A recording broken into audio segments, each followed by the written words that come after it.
Coucou mes amis, j'espère que vous allez bien. Alors c'est encore Riri dans mes aventures extraordinaires à Koh Samui. Ici on trouve vraiment de tout.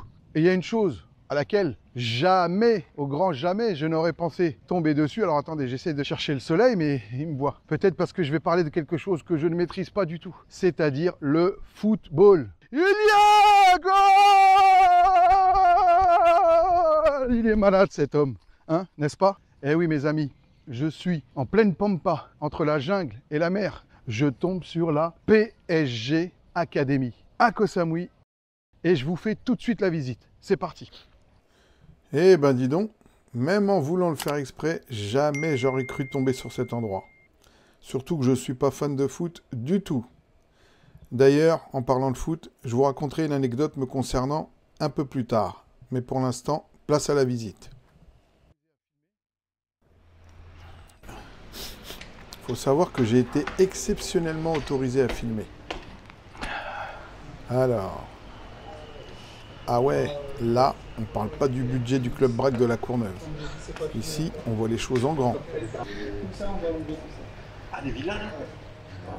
D'ailleurs, avant d'aller plus loin dans la vidéo, il faut que je vous parle de ces trois personnages. Lui, c'est Karim le financier. Et je ne parle pas de la pâtisserie.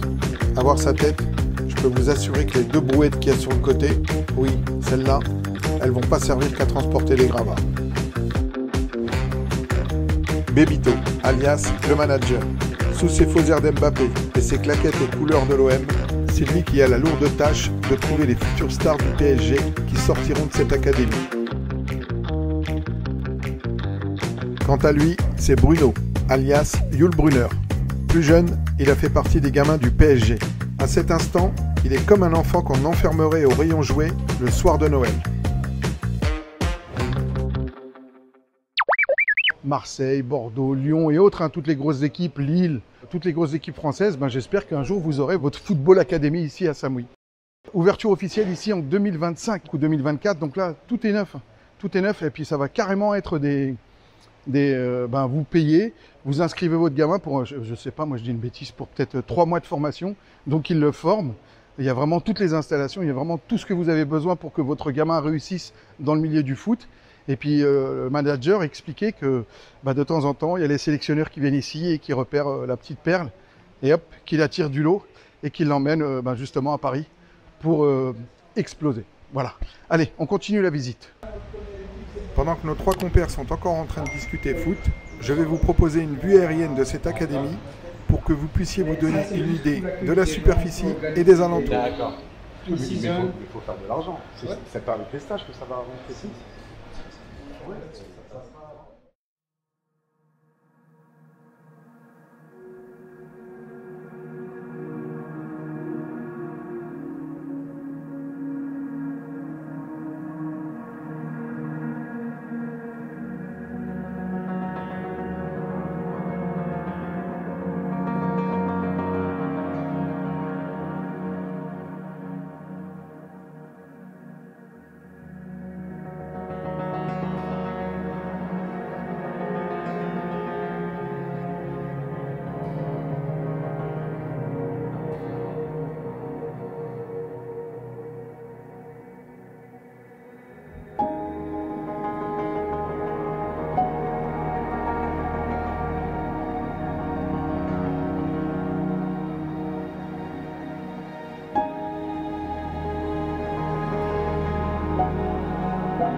Me revoici mes amis.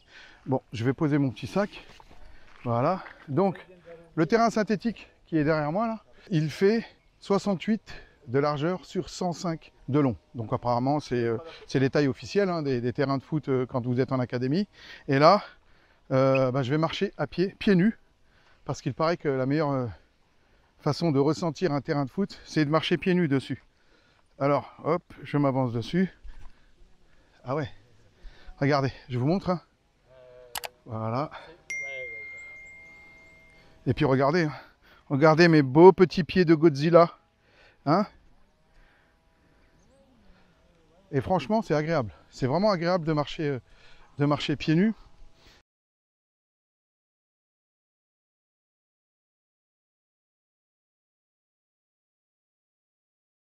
Il y a très longtemps, quand j'étais pompier à Paris, dédicace au sergent Baumard. Je ne sais pas ce que tu es devenu, mon ami. Quand je dis mon ami, hein, c'est pour déconner. Hein. Parce qu'il faut savoir que cet homme, j'ai pas voulu jouer au foot parce que je n'aime pas le foot. À l'époque, quand j'étais pompier à Paris, donc, oui, parce que sous ce corps d'athlète se cache un gars qui était pompier de Paris, mesdames. Hein il m'a fait 24 heures d'arrêt. Il m'a enfermé 24 heures dans une chambre parce que je n'ai pas voulu jouer au foot. Hein, on le sait très bien, certains militaires, aujourd'hui peut-être un peu moins, mais à l'époque, c'était des neuneux. Pâtisserie en 4 lettres, GATO, d'accord? Certains militaires, mis à part l'armée, ils n'avaient rien d'autre dans leur cerveau. Et sous prétexte que je n'ai pas voulu jouer au foot, que j'ai préféré m'entraîner sur un nouveau matériel que l'on avait, ça ne lui a pas plu. Alors il a classé défi l'autorité. Oh, super, hein. T'étais juste sergent, mec, hein, t'es rien d'autre. Hein. Bref, donc sergent Baumard, je te dédicace cette vidéo. Allez, en tout cas, il fait très très chaud. Regardez, excusez-moi, hein, j'allais dire une bêtise, mais je suis en nage. Il y a goal! Il est malade cet homme, hein, n'est-ce pas? Allez, c'est parti.